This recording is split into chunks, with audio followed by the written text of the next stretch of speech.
at the same time, then looking at what the implications of this and looking at trying to sort of sort out what is good commercially available stem cell therapy and research versus what is, quote, simply exploitation or bad, quote unquote, bad science.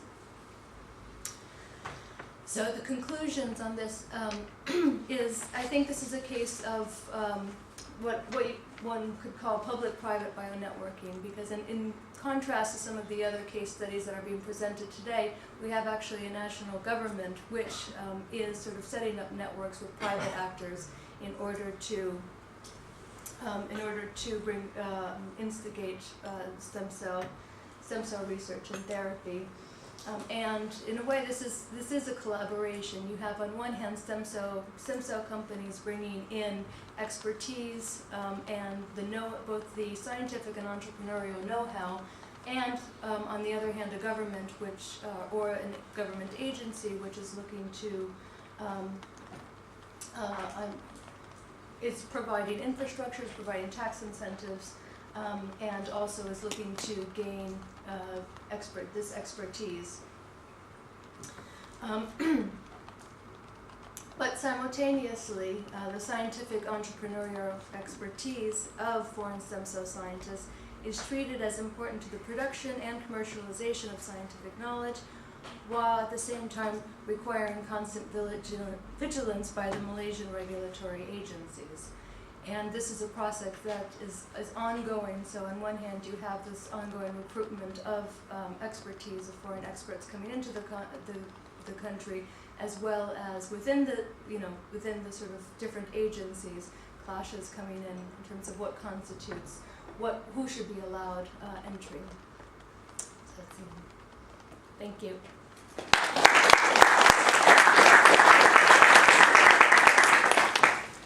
Carrie, thank you very much.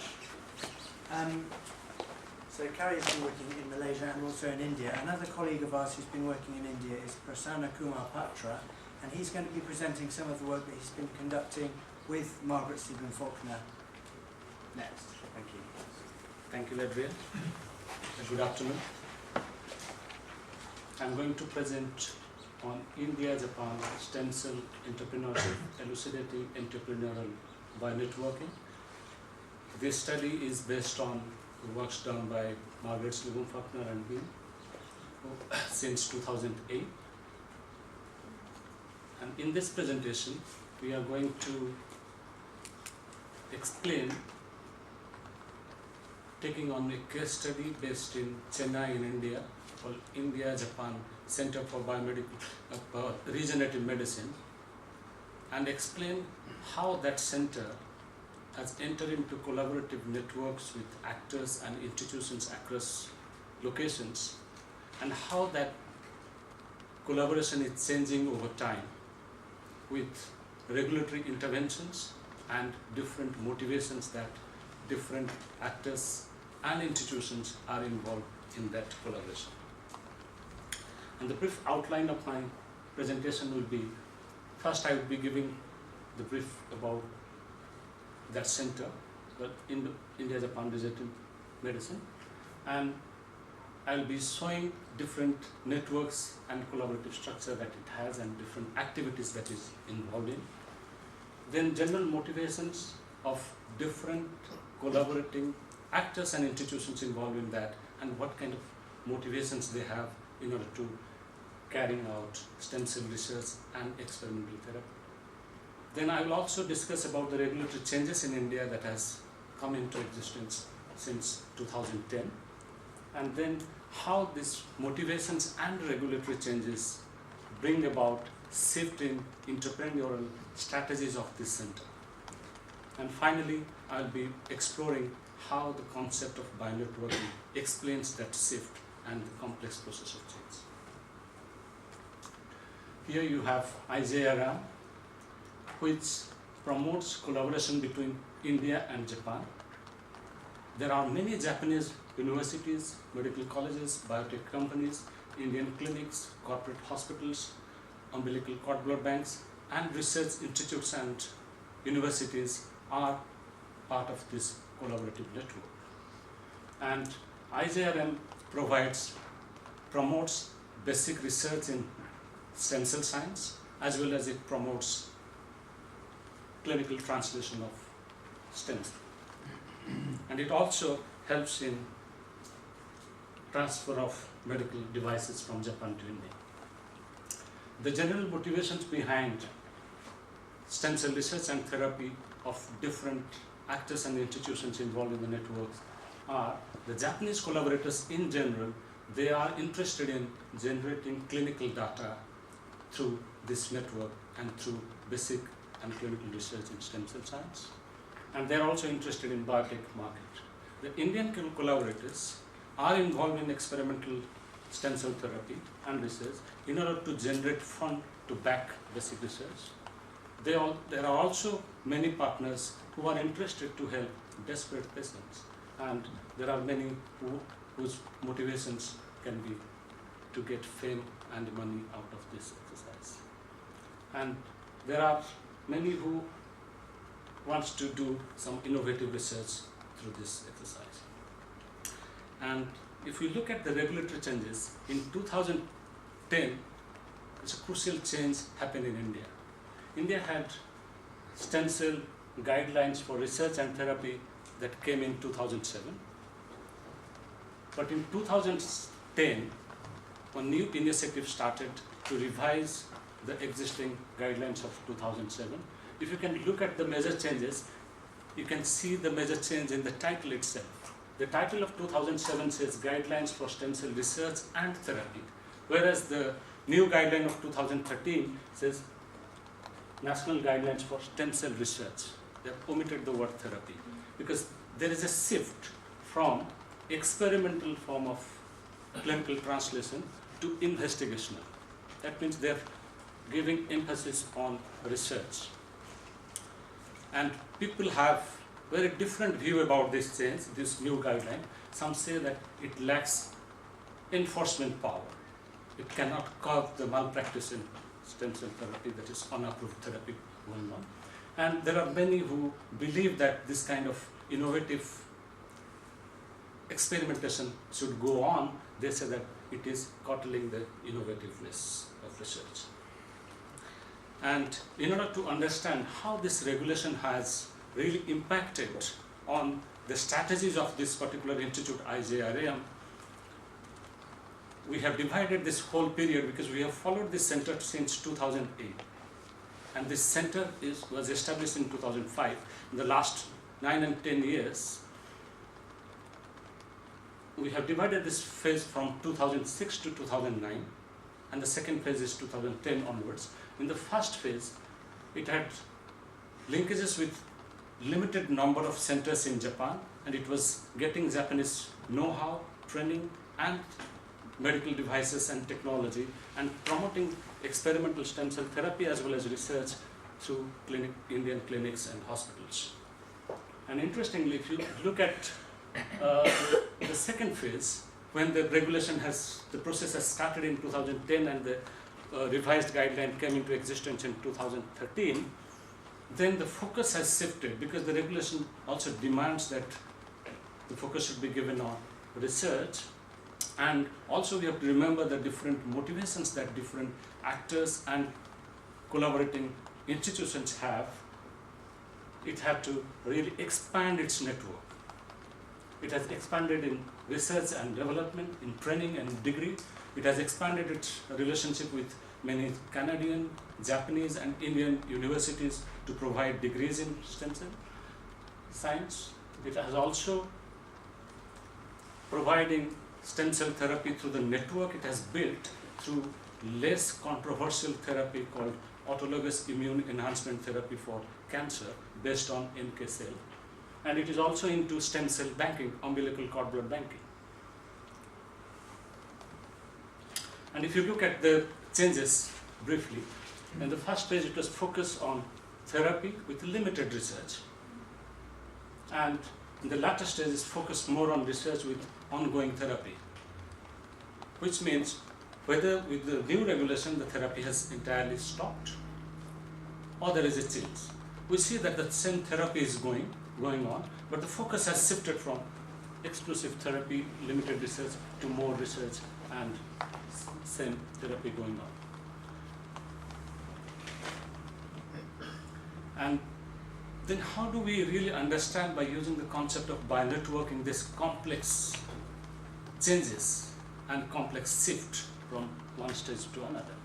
Bionetworking concept help us to understand the different needs, aspirations and motivations that these actors and institutions have, and how strategic linkages between actors help to attain those needs and fulfill those motivations. And secondly, it also helps us to understand and navigate through differences in regulatory and scientific practices across local and global geographies. Then it also helps us to understand how this particular center and the director of that center has skillfully, he has been able to link different actors with different type of values and link that for biomedical, socio-political, economic and healthcare needs of all the participating actors. And then what next? Now we have this picture of the newly elected Indian Prime Minister Narendra Modi visiting Japan in September this year, and he met with the Japanese Prime Minister Abe, and he also took some time to meet the Nobel laureate Professor Yamanaka from Kyoto, whether it is going to enhance the network structure of the stem cell collaborative exercise that is being experimented between India and Japan, how it is going to redefine the way this relationship is going forward. And to conclude, I will say that the collaborative networks and strategies are constantly changing, and with changing technology, healthcare needs and regulatory structure, this is going to be redefined. And bionetworking helps to understand the complex processes of change and the many non-science factors which contribute to the co-production of science and society. I'd like to acknowledge our funding agencies, our center, and all the research participants in this study. Thank you.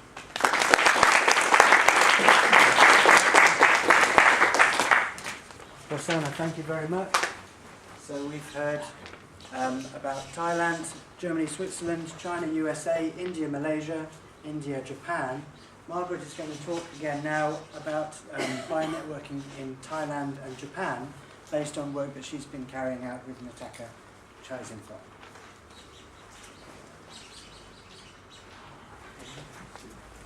I'm going to talk about a gift in form of robot. And it's a gift from a Japanese company, Kawasaki Heavy Industry, to a laboratory in Bangkok of Chulalongkorn University, with links to the Red Cross Hospital in Bangkok next door. And I would like to show this case study I would like to tell you about how difference in regulation standards and economic development allow this gift, or this cell processor, to enable innovative collaboration. But it's also a subversive gift, as you will see. What I'm going to talk about now is the story of this gift that started with Kawasaki Heavy Industry. It took the Kawasaki robot, as I will call this stem cell processor. I was given to Chulalongkorn University, and how the people there were quite happy with this processor, but were quite worried about the return gift. And even though I call this a gift, I do have to say it's not a real gift if you look at it materially, because the ownership is still, as I've heard today, with Kawasaki Industry. But to all intents and purposes, it works like a gift. And this gift is keeping up a whole network between Japan and Bangkok, and is having influence at several levels and between various countries. And I'd like to show you how this network works and how it's being kept up by a gift. And I have to, it's really giving it away, but one of the motivating factors, because, well, everyone knows that a free lunch doesn't exist, Kawasaki heavy industry needs to get a stem cell product to the market, and in order to get people to value, to get this robot to be acknowledged, as I said earlier on, if you have knowledge and no one knows about it or no one believes in it, it will not be very valuable to you, and therefore this gift is very important in this story. The method used is, as explained earlier as well, following links. Nataka came up with the link found in Bangkok that the Kawasaki robot has a link with Japan. I followed it up in various places in Japan, in Tokyo, and where Kawasaki Heavy Industry is based, in Kobe, in Bangkok, and also here in Britain, in Loughborough. Because there's time constraints, I won't be talking about the Loughborough side of it, only about Bangkok and Japan. Well, just a bit about this robot, because many of you probably think of a robot like that, but this is a very different robot. It is a robot that can help scientists to culture cells. Well, it's a very onerous process to manually culture cells. It's very labor intensive, it can take months, you can't go on holiday, and apart from that, the quality of the cells are uneven. And for that reason, especially for that reason, automation is a good idea. It's faster, you get more, and it also, in this case, of the gift of this Kawasaki robot, it conforms to good laboratory practice, which is very important if you want to market or experiment with stem cell products. Here's the robot. So as I said, it's not one with arms and legs, it's with long noses. That's where you stick your arm through, for those who don't know about it, and you can manipulate the instruments within the robot. So it's cased off, so that's how it can be good laboratory practice. On the other hand, what happens when you take the things out? So transport might be an issue here, but it's a very clever robot. It can do all sorts of things. It can tap, harvest, and pipette. It can do centrifugal separation. It can dispose of used dishes. It can seed the cells uniformly. It can do the storage of dishes to the incubator. So, and this all does this much better than humans. So for this reason, the Kawasaki robot is important. By the way, its real name is RCPX, but I find it much easier to say Kawasaki robot. It's very important to produce high quality cells. You might have heard about the case in America where mesenchymal stem cells were injected for beauty treatment into a woman's face, and bone structures started to grow, so it can have horrible consequences. But in a more positive scenario, these cells are used for people with very serious diseases and who probably do not have an alternative. As I said, I was going to talk about a gift, but it's not really mentioned as a gift. I've not really heard many people who work with the robot speaking about a gift. All others do that. Competitors of the people at Chulalongkorn say, oh well, it's a free gift, and who can believe in a free gift? I've heard competitors of Kawasaki in Japan talking about a gift and saying, oh well, it can't do anything, it can just, process these cells. And so the idea of the gift seems to be all around this network, even though especially the word royal gift has only been mentioned by the Japanese partners of this collaboration as it is. And on this picture you see Princess Sirindhorn. She's the patron of the Red Cross Hospital, and she was the one that receives the non-gift, as it were, because it's not a gift. Well, in anthropology, and originally I'm an anthropologist, the gift was very important. Most very well-known anthropologists said that it helps maintain social order through reciprocity. But this concept of gift doesn't seem to apply here. It's more like what Chris Gregory said, an alienable gift. The gift is inherently identified with the persons who give and receive them. So the spirit of the gift is very clearly there. Also the concept of keeping while giving. You give to people, but you still keep some back. Well, that's the case with the Kawasaki robot as well. There's other models of it in Japan. And that is also very applicable here. But the argument that I would like to make here is that this kind of gift enables innovation in circumstances where other means are very difficult to use. But it's also a subversive instrument. It's used to avoid home rules and regulation. The science and economics of the Kawasaki robot can only be understood, and that I have concluded after this study, through 6 value fields, which I'm going to discuss now in order to elucidate why this gift is so very important and why this is perhaps the only solution for this situation in which the Japanese want to have a product made by this robot but cannot really use it in their own country because it's got very strict regulations. At least at the time that they started to give the gift, it had a very strict regulation and they couldn't do anything else. The first area is the area of medical value, so providing medical help through clinical applications. Well, in Thailand it's clearly the case that the scientists very much want to develop a therapy to provide medical help. Currently there are many non-evidence-based therapies about, and there's a hope that high-quality science can be developed.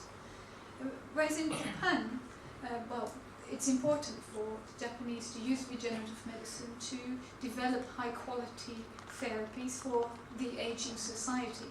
And there's also a genuine interest to help doctors and patients in developing countries. A second field here is that of economic values, of ownership of intellectual property rights, of usership, market choice and dependence. These economic values play a very important role here for the motivation of giving this gift. Well, stem cell research and this robot is seen as a potential source of IPR.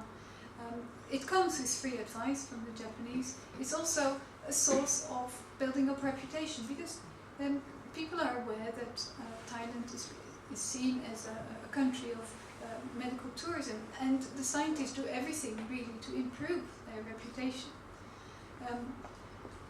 Even though the Kawasaki robot is free, it economically is an expensive thing to keep up. Because if you use it for experimentation, and it can be used for experimentation, because it's a robot, you can change quantities and you can experiment with it, as it were.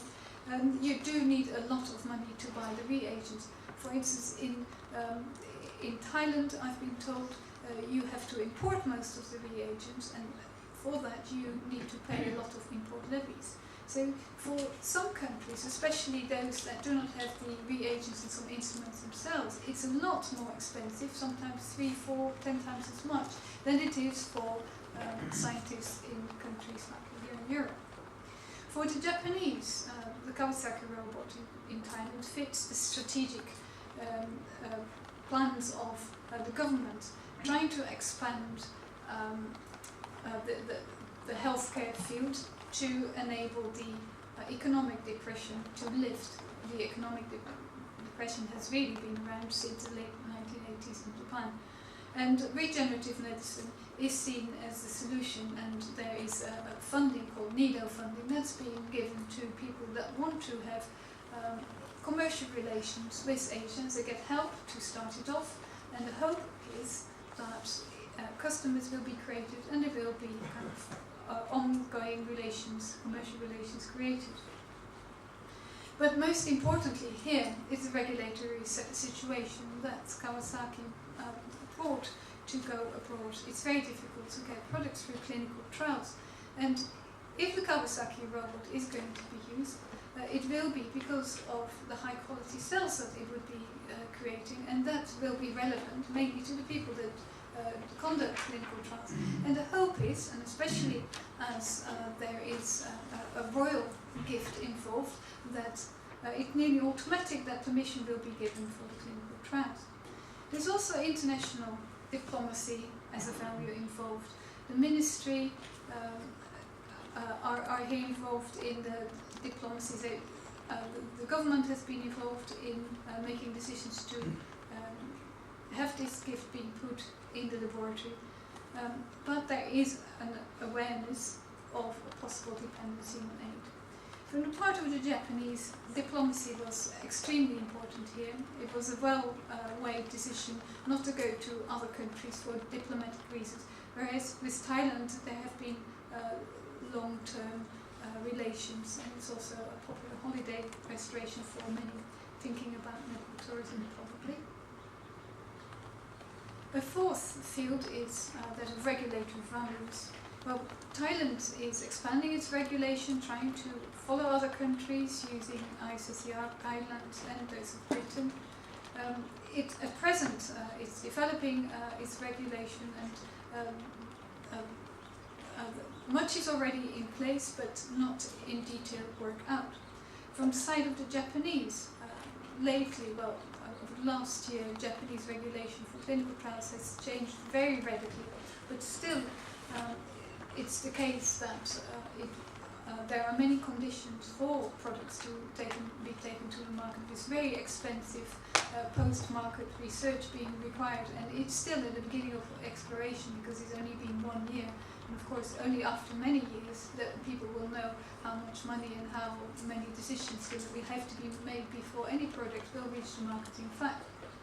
So, Thailand here was a very welcoming alternative, and the gift worthwhile. Another value is that of knowledge assets. For Thailand, the Kawasaki robot enables experimenting and developing its own knowledge assets. For Japan, as I said, it's only really indirect value as knowledge, but marketing a product would enhance its reputation and give the robot a chance to be marketed properly. As far as scientific values are concerned, for Thailand, having GLP in the box is great. It's cheaper, even though in the same university another GLP lab is being developed. The use in the clinic is going to be tried out with chondrocytes and perhaps iPS later on. May be a bit iffy, and not everyone is in agreement about the wisdom of starting with these types of cells. Competitors do not really believe that's the way forward, as they see it as a form of dependency and intellectual slavery.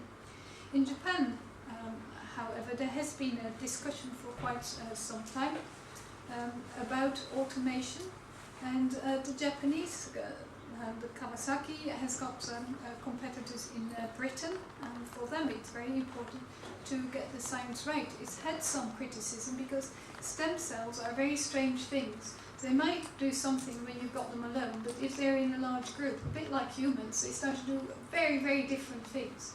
And so it's not clear at all yet whether a large scale, a bulk creation of stem cells will behave the same as expected in clinical trials as the ones do that are manually manipulated. So that's another factor that has to be involved. So what do these value fields say about the Kawasaki robot? Well, compared to the fields of economics, regulation and the knowledge economy, these values are rather rigid. You can't change them. The Japanese can't change them. The fields of science, medicine and diplomacy are far more flexible. So the discourse of the gift makes strategic sense as a flexible way of negotiating this particular political, economic and transnational context. Even though in Thailand and in Japan you have rules for medical conduct, but the differences in the conditions in the different countries make it possible to have this medical tourism, and all parties here are aware of it. So it's the regulatory and healthcare differences that here are crucial.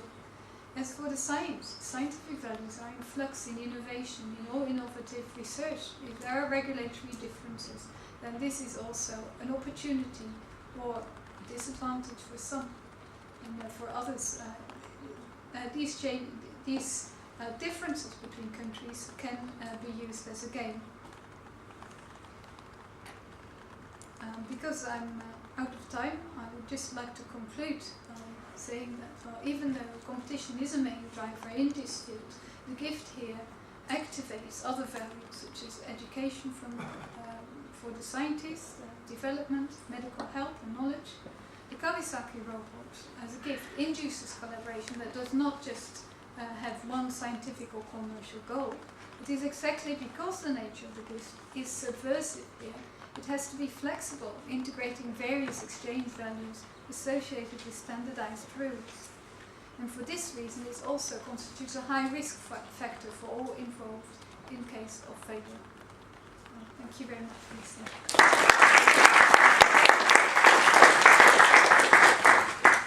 Margaret, thank you very much. Can I ask my colleagues to come up and sit on the panel here? That's all the speakers in this session, please. And do we have somebody who will volunteer to hand the roving mic out to people?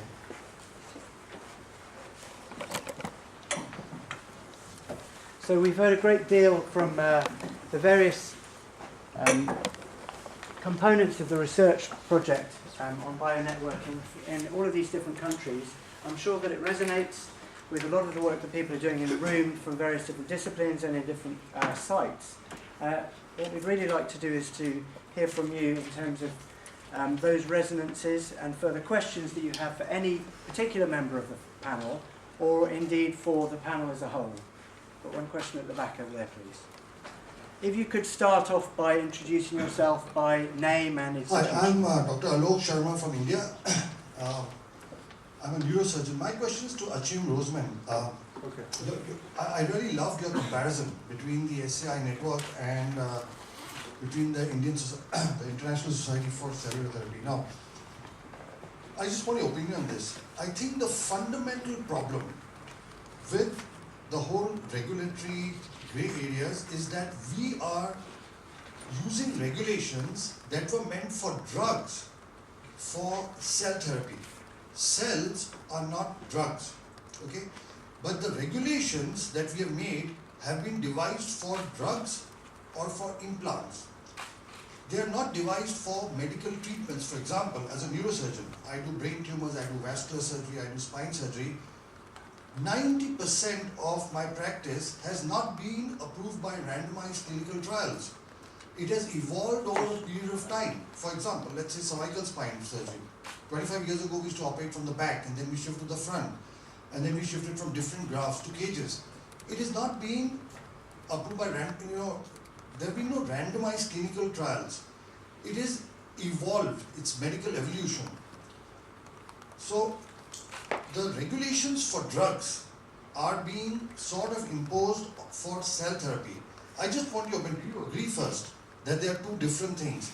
And so they should necessarily have a different set of regulatory guidelines. I just want your opinion on that. Yeah, my opinion on this, I mean, that is of course an extremely important thing that you refer to, and I think this will be one of the key issues tomorrow in this policy panel.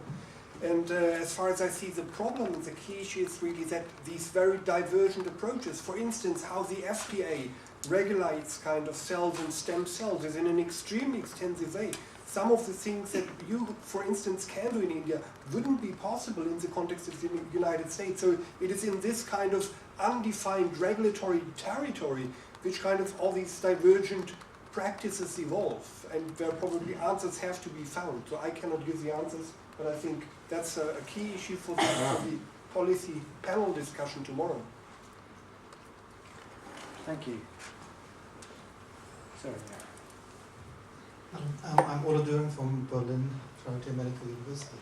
I really have to come back to your paper. I can't sorry, I can't pronounce her name properly, so I just that's okay. That I can do. Sorry, that's a good name. First of all, congratulations on your very interesting work. I have some big qualms about methodology, and I would like to offer you help if you need any. The qualms are as follows. We are doing a lot of Chinese-German collaborative research, and we very often have students from China coming to Germany. We always have this one problem. The accessibility of all the knowledge about the German system is mostly in German language. And this is the distortion for every foreign researcher coming to Germany to find out how our society works. And now I'm referring to the bigger picture. Society works in a way in Germany that makes it quite different to talk about a regulatory gap that you're referring to in Germany as compared with a place like China. I think I would be very hesitant to call what you described, what you encountered, a regulatory gap in the strict sense. Because fresh cell therapies, of course, are regulated in Germany, but not according to the medical code. They're not regulated according to the lists that you have when you want to get reimbursement from your insurance company. They specify lists that are approvable or not. They're regulated as every stupid behavior is regulated according to civil code or whatever. It's possible to smoke in Germany. People know it's bad, it's wrong. There is a common sense regulation, there is a soft law regulation, there are many ways to deal with that. And this brings me to the bigger thing about the entire bionetworking project. I find it very, very important not only to look at the concepts and perceptions, although they are extremely important. As a philosopher, I know about that, but also about the ways in which thick, rich, culturally rich and developed civil societies have developed institutional cultures that have their logic in their own right. They are not players, but they have their, kind of normative impact on all these transactions that you are trying to describe. So this is a tiny picture and a big picture, and I thank you for your great work that you're doing. Hope you're having a great success over the next 10 years or so. Thank you very much. Nataka, would you like to respond? Yes, thank you. I think, regulatory gap is probably not the right word to use. But in terms of the regulation, I didn't have time to go into detail about this case because when the Ministry of Public Health banned it in 1997, a group of doctors actually got together and appealed, and it was in 2000, and so when they said the medical practitioners are entitled to use such drugs in their own clinics. It's from the documents in the appeal court. But I take your point as well. But I think it's also quite interesting that the stem cells, that the human stem cells in Germany, there's been quite strict regulations. But I think there's probably not the kind of impetus for the German government to look at the regulation for fresh cell therapy, because it doesn't really involve the German citizens or EU citizens in that way, because it's quite a long profile. Yeah. This is an entirely different cup of tea. I mean, human embryonic stem cells it's a solitary, just like abortion, a solitary entity in the regulatory code. The fresh cell and the general stem cell therapy, we call them like that, they are regulated on the same level. Healing practitioners, Heilpraktiker, they have a law, actually, basically saying as long as you are not convicted of having done any harm, then you can do that. This is not medicine at all. Yes. It's just a kind of practice. You have to be very keen to avoid this kind of confusion. One area, medicine, is strictly regulated. The other is not. Yeah, I understand. I'm just saying that they really, the people who try to sell the therapy, they try to, sell it as something that's equivalent to stem cell therapy, when, as you said, it's in fact not considered. So, yeah. Barbara, did you want to come in briefly on that? Okay. Well, first of all, thank you, all of you, for sharing us very good and impression of fantastic work. I just would like to ask, after all, what do you think is the key success factors for global bionetworking and collaboration, especially to extend it to the future medicine? perhaps we can start with Margaret, and if others have anything to add, they can.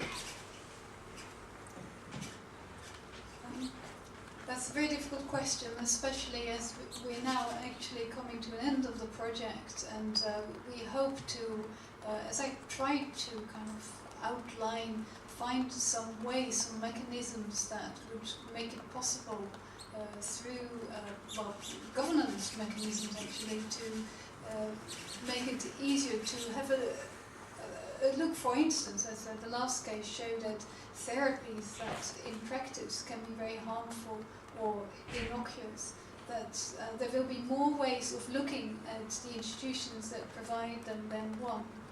I mean, in every society there are different ideas. As Ola Durban was saying, that in Germany people wouldn't probably go to the fresh cell therapies, but there's so many people from Thailand coming. If you look at Japan, where there was the South Korean RNL company that had a branch, Bachida Institute in Kyoto. In that country, Japan, has copied its legal system from Germany. So there was a similar situation that these therapies, well, no Japanese seemed to use them at all. And until a South Korean person was involved and died after the treatment. And so then the whole regulatory system had to be overhauled, because nowadays with so many more global connections and it being possible to strategically strategize your entrepreneurial science, it becomes possible to make linkages that we would never have seen before. Even though science has always been developing, and as Professor Sharma has just mentioned, most of the innovation happens, well, we don't notice it really, but this kind of tradition will now change, I think, with so many items at stake. The patents are being applied for nearly every part of the process. You see that, for instance, between Japan and Europe and America, you have an entirely different patenting system. What you can patent, whether medical procedures you can patent them or not. And there's differences in all these areas. And the more cunning scientists who are actually forced in the lab to manage their budgets, especially since the universities, the academic and industrial relations are becoming more closer, we are going to have to deal with far more complex issues that we like to contribute, not to complexify them, but to simplify them. So that's one of the things that we hope to do. Is there anyone else who'd like to offer a response?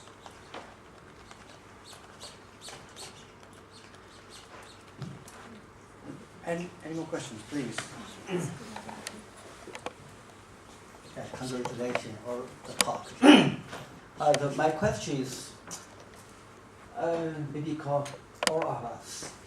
Why people always call cell therapy as stem cell therapy? This conception is totally different. Now, cell therapy includes stem cell therapy, but people always call stem therapy replaces cell therapy. Why I ask this question? Because the risk is totally different. American scientist or doctor pay more attention to embryo stem cell research. Then the whole world follow them, the stem cell. But in many other countries, Europe and Asia, most of the study cells is not really stem cell. For example, the cell come from the bone marrow cells, mononuclear cells.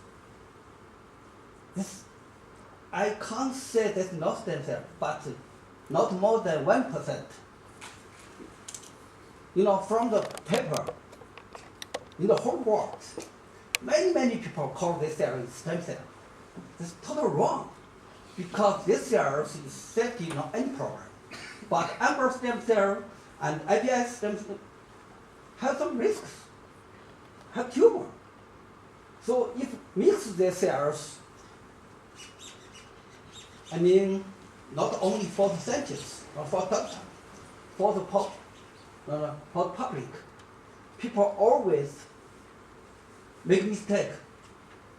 Because if you sell stem cell, people always ask, the safety have problem. That's a big issue. But the general cells, I mean, for example, the mononuclear cells and the Schwann cells or neural cells, no any problem about safety. So, I mean, in this conference, people ask and discuss cell or stem cell. If people discuss the stem cell, no. I mean, it's special stem cell. Stem cell include is special for the embryo stem cell or APS. So if we discuss these matters, we will know what's the key issue about these cells. If we discuss the cell therapy, what's the key issue? They're totally different. For the general cells, the issue is how to make them, how to make them to treat more patients. Because until right now, at least I can't say the exact number, but for the neurology system, at least 20,000, more, at least 20,000 patients already get treatment. From the data, from the public data. But if for the stem cell, the ready stem cell, until right now, very few, the Gero company, about 2 years, stopped to do the embryo stem cell therapy. And this year, Japan just started to do IPS stem cell therapy for the eye problem. Only very few the clinical study in the world right now. If we discuss stem cell here, that's wrong conception, So we should focus the cell therapy, not stem cell therapy. If we focus stem therapy, we can make people misunderstand. Because if we say, the safety, the people will attack. No safety. Stem cell, no safety. If you cells, the general cells, people will not attack this. Yeah. Okay. Thanks. Thank you. There wasn't a specific question, I don't think, but a challenge to the panel, maybe to all of us. So I would invite anybody to respond either from here or if anyone has anything to follow up with from the floor. Maybe that's for the one question. One question? Yeah, for you. Okay, for Achim. You said the wrong math, the study,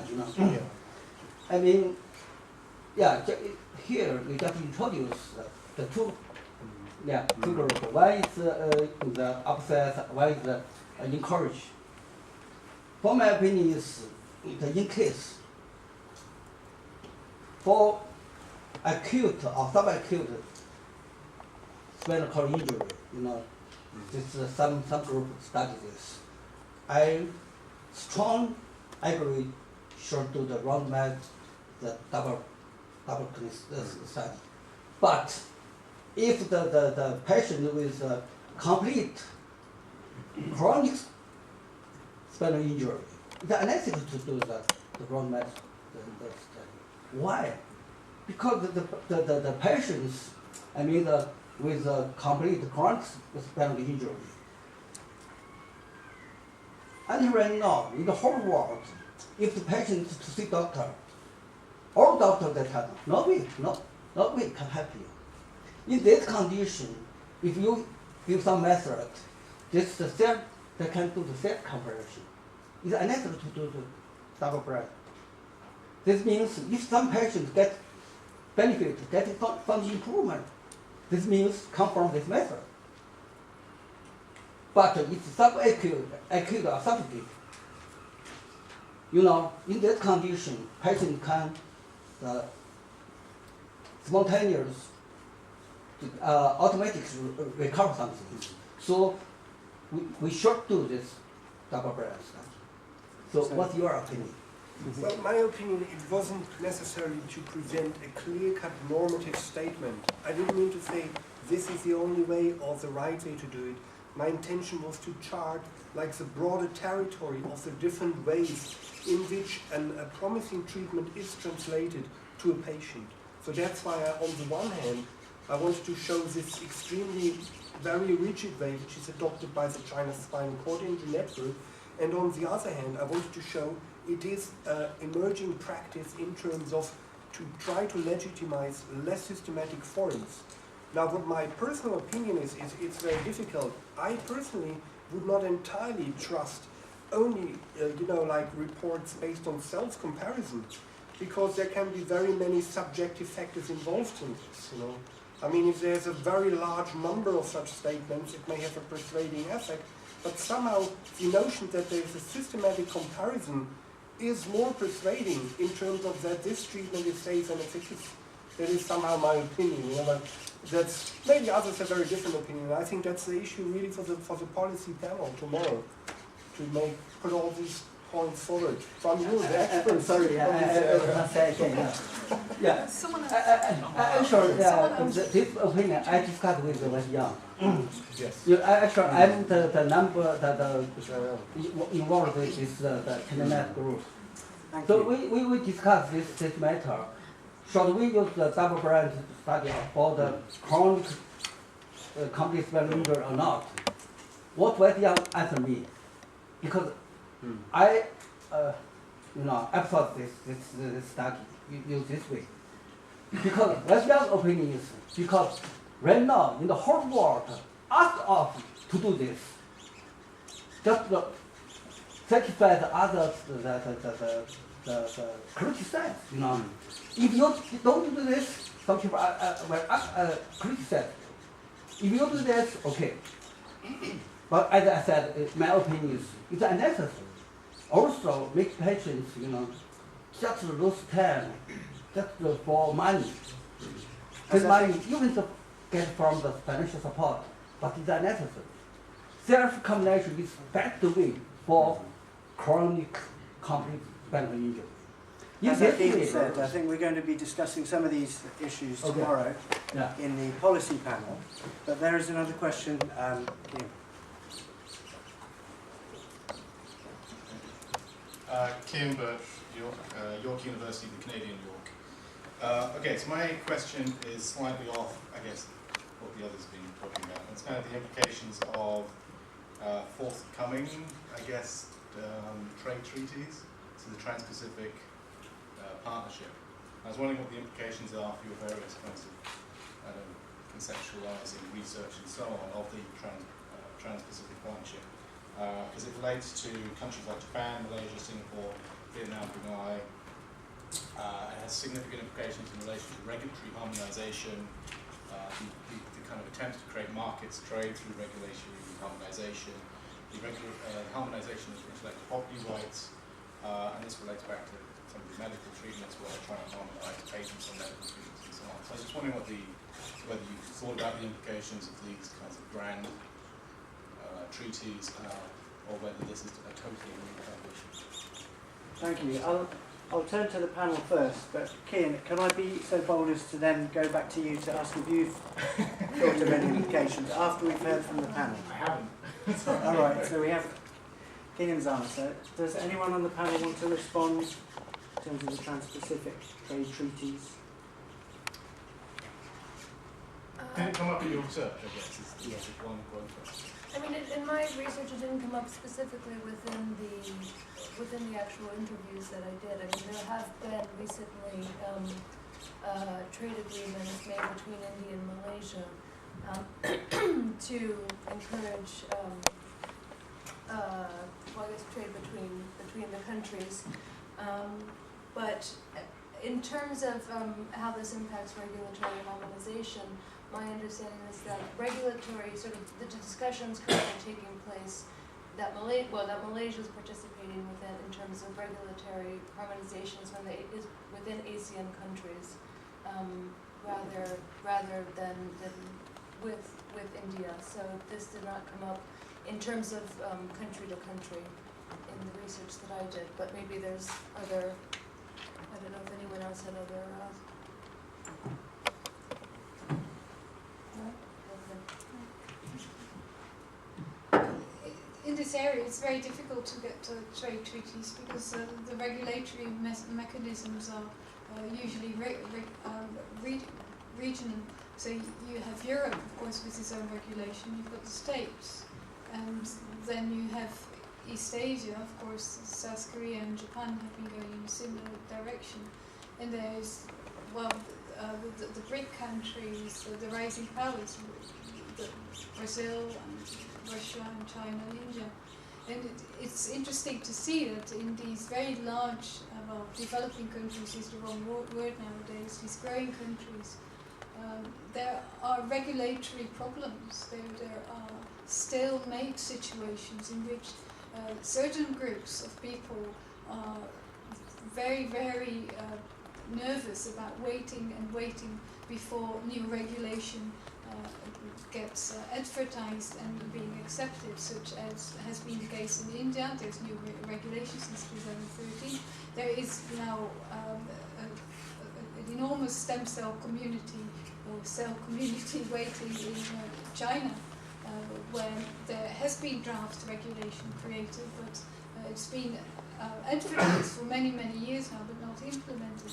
So I think a treaty would be extremely difficult to have, and especially when it's actually very difficult to say beforehand when you're doing a scientific project with whom you're going to collaborate. I think that the differences at the moment are more a source of scientific innovation rather than hampering it. So creating a treaty like that, I think I would be surprised if it would come any soon. I don't know if this is what you meant, but I'd like to know. Well, so I come back? Yes, very quickly. So just what I was really meaning was this specific Trans-Pacific partnership has it incorporates certain kinds of attempts to create harmonization across these specific countries. So the US, a couple of countries in South America, then there's Australia, New Zealand, and these countries in East Asia. So the attempts to create regulatory harmonization is essentially this attempt to create markets and ease trade between countries and so on. But one of the implications I can think of, implications, was to do with intellectual property rights. So again, there's attempts to harmonize intellectual property rights, and one of them is patenting medical treatments. So if you can patent medical treatments and you can classify stem cells as medical treatments or drugs or whatever, then I don't know whether that's an issue, a broader issue that will become an issue of concern for in the future. Well, the main agency we have now is the ISSCR and other stem cell therapy societies that actually are very important as forerunners of regulation of many countries that are coming up. And there is a lot of up and downing between nation states and these